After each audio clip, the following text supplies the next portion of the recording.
આ જૂન માસના છેલ્લા રવિવારની અને 3 મહિનાઓ પછી આપણે પ્રથમ આવા સંજોગોમાં સેકન્ડ વેવ પછી આપણે ભક્તિ સભા મળી શક્યા અને પ્રભુના નામને આપણે ધન્યવાદ આપીએ છીએ.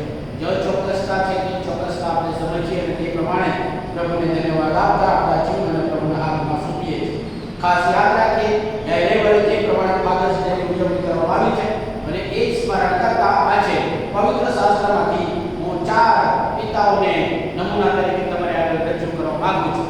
પિતાઓ વિશે ઘણું બધું બોલી શકાય અને ખાસ કરીને આજે જીવન દીકરા કે જીવન દીકરીઓએ જો સંદેશ આપે તો વધારે એપ્રોપ્રિએટ હોઈ શકે, પરંતુ તમારે આગળ પિતા તરીકે અને પિતા માટે બાળક તરીકેનો સંદેશ તમારે આગળ લાવવું છું.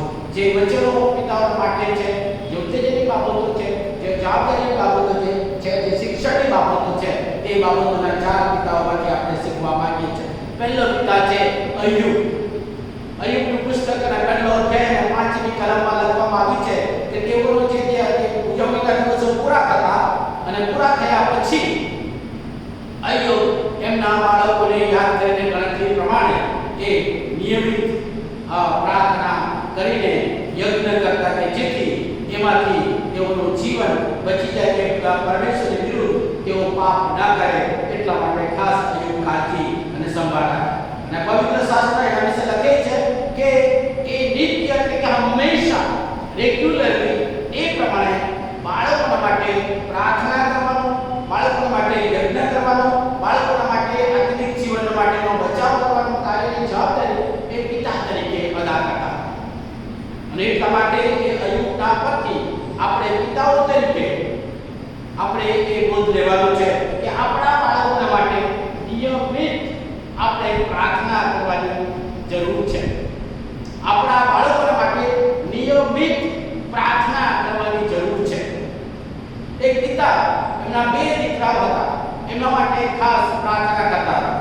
તેમાં એક મોટો દીકરો એ મોટે ભાગે ઘરમાં આધીન દીકરો તરીકે અને સારો દીકરો તરીકે, હોશિયાર દીકરો તરીકે અત્યારે એટલા માટે એમના માટે મા બાપ તરીકે અને પિતા તરીકે એક ગર્વ લેતા હતા.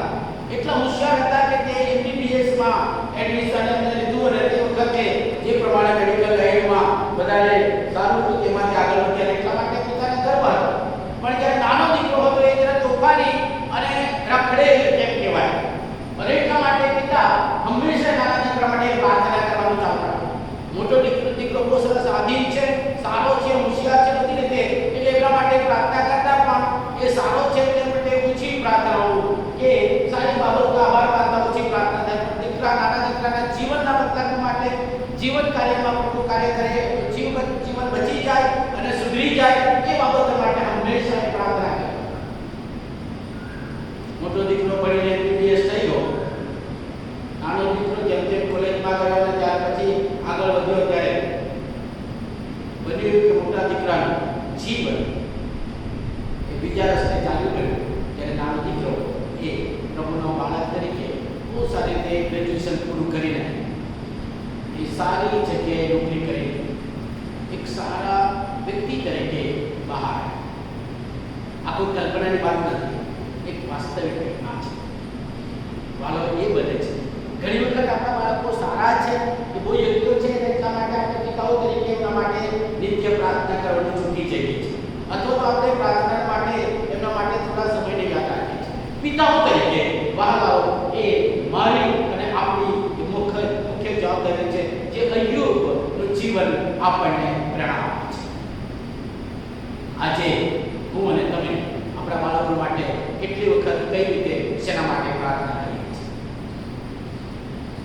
અય્યુબ પોતાના બાળકોને ઈશ્વરના માર્ગમાં સ્થિર રહે એટલા માટે પ્રાર્થના કરે. અય્યુબનું જીવન બહુ સંઘર્ષ ભર્યું રહ્યું, પણ છતાંય એ હંમેશા એના માટે પ્રાર્થના. બીજું ઉદાહરણ છે તેના પુસ્તક અને તેનો 22મો અધ્યાય, ઇબ્રાહિમ એમના દીકરાના માટેનું ઉદાહરણ. ઈશ્વરે ઇબ્રાહિમને કસોટી કરતા એવું કહ્યું કે તારે એક દીકરા જેના પર તું પ્રેમ કરે છે, જે તારો વહાલો છે, એને તું બલિદાન આપ.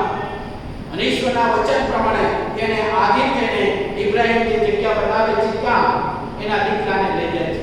દીકરાને જાણ કરતા નથી. અને એક જગ્યાએ જે યોગ્ય જગ્યાએ જાય છે ત્યાં એના સેવકોને એના જે ગધેડા છે તેને ત્યાં મૂકી દે છે અને લાકડાનું જે બલિદાન માટેનું જે દહન અર્પણ માટેના જે લાકડા છે તે પોતાના દીકરા પર મૂકે છે.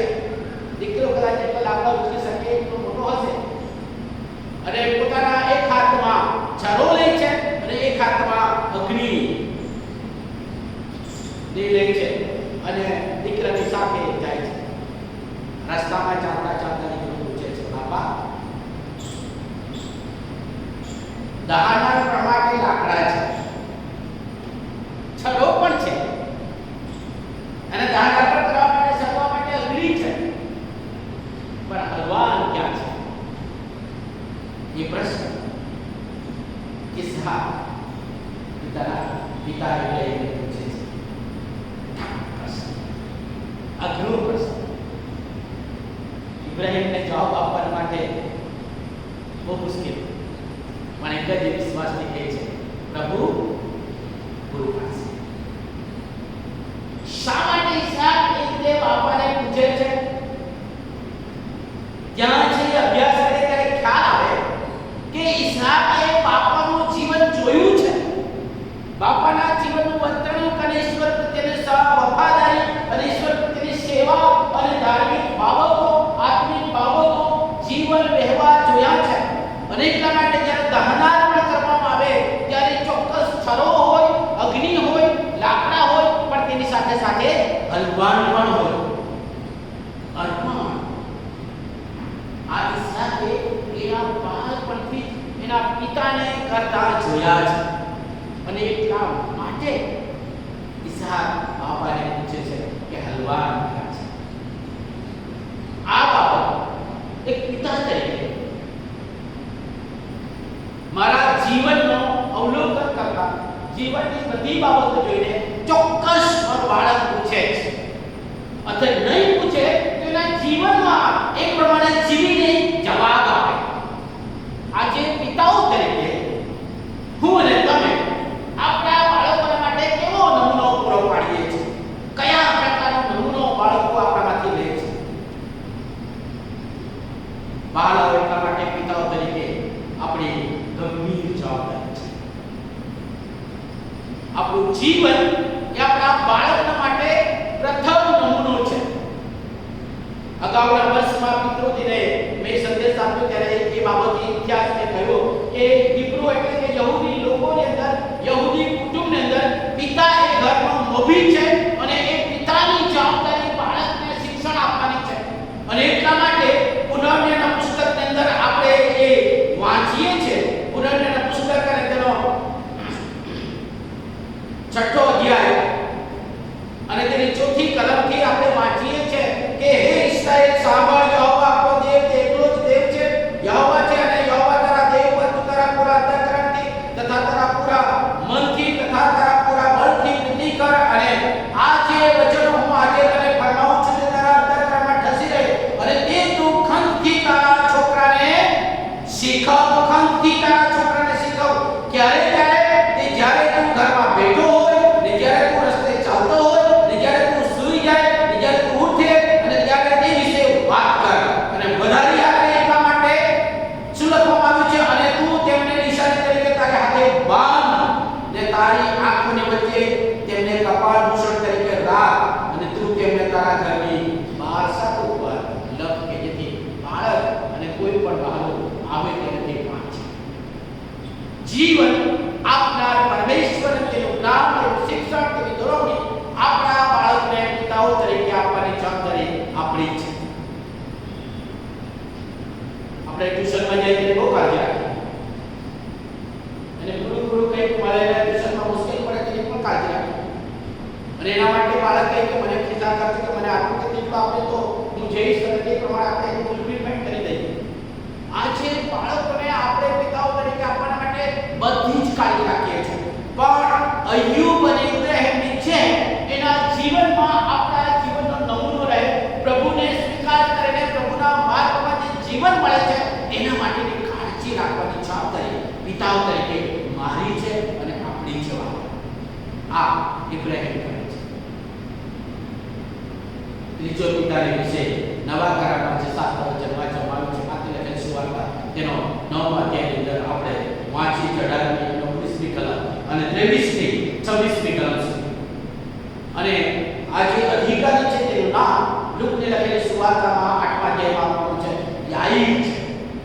એ અધિકારી છે, સભા જે સભાસદનો અધિકારી છે, એટલે કે એ જવાબદાર વ્યક્તિ છે, આગેવાન છે. એમની દીકરી જ્યારે મરવાની અણી પર હતી ત્યારે એક પિતા તરીકે એમણે કોઈ પણ જાતનો મોભો, કોઈ પણ જાતનું સ્થાન એમણે ધ્યાન કર્યું નહીં, પણ એ ઈશ્વરને પગે પડીને વિનંતી કરે છે કે મારે ત્યાં આવ, કે જેથી મારી દીકરી જે મરવાની અણી પર છે તે બચી જાય, તે સાજી થાય. પોતાનું જે સ્થાન છે, પોતાનું માન છે, પોતાનો મોભો છે, એ બધું જ ભૂલી જઈને પ્રભુની આગળ આજીજી કરે. અને આ વાસ્તવિક છે. દરેક પિતા પોતાના બાળકો માટે એટલે હદ સુધી પોતાનું જીવન ખાલી કરવા તૈયાર છે. આ પિતાનું હૃદય છે કે પોતાના કલેજાના કટકાને માટે તે એટલે હદ સુધી નીચે ઉતરી શકે. આ પિતા તરીકેનું કામ છે. ઈવન પ્રભુ ઈસુ ખ્રિસ્ત કહે છે કે તમારું બાળક જ્યારે માછલી માગે ત્યારે તેને તમે વીંછી આપતા નથી, જ્યારે રોટલી માગે ત્યારે તેને તમે પથરા આપતા નથી, કારણ કે પિતાનું હૃદય દૈહિક હૃદય તરીકે પણ આપણે પણ એ બાબત પરથી આપણને એ શીખવાનું છે કે આપણા બાળકના જીવન માટે દૈહિક જરૂરિયાતો માટે જેટલી કાળજી રાખીએ છીએ, માનસિક અને ઇન્ટેલેક્ચ્યુઅલ જરૂરિયાતો માટે જેટલી આપણે સંભાળ રાખીએ છીએ, તો જે જીવન છે, જેનાથી જીવન મળે છે, જેનાથી તે જીવી શકે છે, એના માટેની કાળજી અને સંભાળ આ યાઈરના છે. તમામ હોદ્દો, તમામ માન, પોતાનું સ્ટેટસ, પોતાની જગ્યા, પોતાનું નોલેજ, પોતાની બધી બાબતો છોડીને પ્રભુના ચરણોમાં જવાનું, નમવાનું અને બાળકોના માટે વિનંતી કરવાનું આપણે ચાલુ રાખીએ. આપણા બાળકોના માટે વાલાઓ સવાર સાંજ પ્રાર્થના કરવાની જરૂર છે. આપણા બાળકોના માટે સવાર સાંજ પ્રભુના વચનોનું શિક્ષણ આપવાની જરૂર છે. આપણા બાળકોના માટે સારો નમૂનો પૂરો પાડવાની જરૂર છે. આપણા બાળકોના માટે આધ્યાત્મિક ઇન્ટેલેક્ચ્યુઅલ બને એટલા માટે વધારે કાળજી રાખવાની જરૂર છે. અને એટલા માટે પિતાઓ તરીકે આપણો નમૂનો ધ્યાન પહેલે પૂરો પાડવાનો છે. બીજી બાબત આપણા જીવનમાં જે છે તે બાળકોને આપણે આપવાનું છે. આપણે નિયમિત પ્રભુના વચનો વાંચીએ છીએ, આપણું બાળક પણ એ રીતે વાંચે અને સમજે એટલા માટે એ પ્રમાણે કાર્ય કરવાની જરૂર છે. આપણા જીવનમાં જે આશીર્વાદ છે તે બાળકો સુધી પહોંચે એટલા માટે ખાસ આપણે એ બાબતની સંભાળ રાખવાની છે. એટલા માટે અય્યુબના જીવનનો નમૂનો, ઇબ્રાહીમના જીવનનો નમૂનો, યાએબના જીવનનો નમૂનો આપણે ઉતારવાની જરૂર છે. નહીં તો પછી એક પિતાના વિશે પણ હું તમારે મૂકીશ કે જેના વિશે આપણને ચિંતા થાય, મુશ્કેલી થાય, અને ઘણી વખત આપણે આ ચોથા પિતા તરીકે વર્તન કરતા. પહેલો સમયના પુસ્તક અને તેનો 5 અધ્યાય અને તેની 12મી કલમથી 17મી કલમ સુધી અને 22મી કલમથી અંત સુધી એટલે 26મી કલમ સુધી આ લખવામાં આવ્યું છે. એ રીતે એક યાજક હતો, શિલોઆ મંદિરના અંદર શિલોઆ દેવની આગળ એ કરાર પુરુષની અંદર સેવા કરનાર નમૂનેદાર વડીલ યાજક હતો. એમના દીકરા હોફની અને ફિનહાસ ના જીવન સંબંધી લખવામાં આવ્યું છે કે તેઓ દેવના મંદિરમાં બાપાની સાથે, મા-બાપની સાથે હતા, અને છતાંય તેઓ દેવની અંદર પ્રાર્થના કરવા, દેવના મંદિરમાં પ્રાર્થના કરવા આવનાર લોકોનું જીવનને ધિક્કારતા, પ્રાર્થનાને યજ્ઞને ધિક્કારતા હતા. પ્રભુને તેઓ ઓળખતા ન હતા. બધી જ પોતાની મનમાની પ્રમાણે તેઓ જીવન કાઢતા હતા અને એના કારણે તેઓનું જીવન એના બાપ યાજક પાળક હતા છતાંય બેદરકાર થઈ ગયું. કારણ શું છે? એલીએ પોતાના બાળકોના માટે શિક્ષણ અને નમૂનાના માટે ઢીલાસ છોડી દીધી. ભક્તો જ્યારે એને ખબર પડી કે આવા અમારા દીકરાઓ કરે છે, દીકરાનું જીવન એવું છે, લોકો આવી ચર્ચા કરે છે, ત્યારે ફક્ત એટલો જ ઠપકારો કે દીકરાઓ આવું ના થાય. પણ તે પહેલા તો સમય વીતી ગયો અને એટલા માટે જે ગુજરાતીમાં કહેવત છે તે પ્રમાણે કુમળો વેલો વાળે તેમ વળે, પાકે ગળે કાંટો ના જાય. અને એટલા માટે પિતાઓ તરીકે આપણા માટે ચેતવણી રૂપ છે કે નાનપણથી બાળકોને એ માર્ગમાં કહેવાય. એ જ બાળકોની સાથે સમુએલ મોટો થયો અને સમુએલને બનાવે એ નાનપણથી એમના જીવન અને નમૂનાને અનુસરે. જ્યારે આ હોફને અને ફિન્યાસ દુષ્ટતાની અંદર હતા, યહોવાને વળગતા હતા, બલિદાનથી ગાતા હતા, પોતાના જીવનને પ્રથમ સ્થાન આપતા હતા, લોભી હતા અને બીજાઓ પર બળજબરી કરનારા. એટલા માટે એનું જીવન આપણે જોઈએ છે. એમનું જીવન એક જ દિવસે એ પિતા અને બંને દીકરાઓનું મરણ થયું. બાઇબલ એની નોંધ લે છે. બાળકો એટલા માટે પિતાઓ તરીકે આપણે ચોક્કસ ગંભીર જવાબદારી અદા કરીએ છીએ, પણ તેની સાથે સાથે આપણો નમૂનો આપણા બાળકોના હાથમાં પૂરો પાડવાની જવાબદારી આપણને સોંપવામાં આવે છે. અને તેમાં ખાસ કરીને જે અનંત જીવન આપે છે, જે જીવન આપનાર બાબત છે, તેને આપણે પસંદ કરવાની છે. તે પસંદ કરીને આપણા બાળકોના હાથમાં આપણે કાર્ય કરવાનું છે, નમૂના આપવાનું છે, શિક્ષણ આપવાનું છે, દોરવણી આપવાનું છે, ઉત્તેજન આપવાનું છે, સંભાળ કરવાનું છે અને પ્રાર્થના નિયમિત કરવાની છે. બાળકો આપણે ફાધર્સ ડેના નિમિત્તે મારા માટે અને તમામ ફાધરોના માટે એક સંદેશ છે કે હું મારા બાળકો માટે આધ્યાત્મિક જીવન માટે અને દૈહિક જીવન માટે જે કાળજી લઉં છું એ પ્રભુને યોગ્ય પસંદ છે. પ્રભુ મને આધ્યાત્મિક પિતા તરીકે બાળકોના હાથમાં જવાબદારી અદા કરવા માટે, દૈહિક પિતા તરીકે બધી દૈહિક જરૂરિયાતો પૂરી પાડવા માટે, ઇન્ટેલેક્ચ્યુઅલ અને મેન્ટલ અને સોશિયલી પિતા તરીકે એ બાળકને સોશિયલી બનાવવા માટે પ્રભુ પવિત્ર આત્માથી સહાય અને મદદ કરે, જેથી અય્યુબના જેમ, ઇબ્રાહીમની જેમ, યાયબની જેમ પિતા બની શકો. એટલા માટે પ્રભુ આપણને બધાને સહાય મદદ કરે. આ પિતૃને નિમિત્તે આપણા બાળકો માટે જે કિંમતી ખજાનો છે, ઈશ્વરે આપેલી ભેટ છે, ઈશ્વર તરફથી મળેલું પ્રતિદાન છે, એના માટે કાળજી રાખવા પ્રભુ પવિત્ર આત્માથી દોરવણી આપીને જીવનમાં ઉતારવા માટે સહાય કરે. જીવતા અને પવિત્ર ઈશ્વર પિતા, મારા પિતા તરીકે તમે અમારા માટે સર્વ આપે છે. જીવન જે તમારા થકી મળે છે તે આપે છે અને પૃથ્વી પર પિતા તરીકેનું દાન તમે એમને આપે છે. અમારા બાળકોના માટે દૈહિક, આત્મિક, બૌદ્ધિક, સામાજિક, માનસિક, ઇન્ટેલેક્ચ્યુઅલ રીતે નમૂનો પૂરો પાડવા માટે સાચા પિતા બનવા સહાય કરો કે જેથી અમારા બાળકોને અમે તમારા માર્ગમાં કરો કે જેથી તે મોટું થાય ત્યારે તેમાંથી ના થશે. અત્યાર સુધી મારો નમૂનો બાળકના શિક્ષણ આપવા માટે બેદરકારી ભર્યો હોય, નિષ્કાળજી ભર્યો હોય, ભૂલી ગયા હોય, ખબર ના હોય, અજાણતા એવું થઈ ગયું હોય, પ્રભુ અમને માફ કરો. પણ અમને સાચા પિતા બનાવો કે જેથી જે બાળકો ધન તરીકે, પ્રતિદાન તરીકે તમે આપે છે એને અમે તમારામાં કેળવીએ અને તમારામાં મોટા કરીએ. એટલા માટે પિતા તરીકેની ફરજ અદા કરવા સહાય કરો. મા બાપ તરીકે અમે તમારા હાથોમાં સોંપાય છે. પ્રભુ બાળકોના માટે આશીર્વાદ લાવવાનું કારણ બનીએ એવી કૃપા માગતા અમારી આ પ્રાર્થના મુક્તિદાતા પ્રભુ ઈસુ ખ્રિસ્તમાં માંગીએ છીએ.